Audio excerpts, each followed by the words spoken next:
झूठ बोलने वाला चरवाहा लड़का। एक कस्बे में एक लड़का राम रहता था। वो रोज भेड़ों को चराने जाता था। राम को झूठ बोलना बहुत पसंद था। एक दिन राम ने शहर के लोगों को पुकारा, भागो भागो, शेर आ गया, शेर आ गया।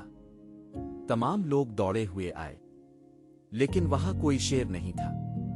राम हंस रहा था। अगले दिन फिर वही झूठ बोला, शेर आ गया, शेर आ गया। सब लोग दोबारा दौड़े, लेकिन फिर से कोई शेर नहीं था। लोगों ने कहा, यह झूठ है, हम अब नहीं आएंगे। तीसरे दिन सच में एक शेर आ गया। राम ने चीख कर पुकारा, शेर, शेर, बचाओ, बचाओ। लेकिन कोई नहीं आया। सब लोग सोचते थे कि यह फिर से झूठ है। शेर राम के करीब आ गया। इतने में एक बहादुर शख्स ने राम को बचा लिया। राम को अपनी गलती का एहसास हुआ।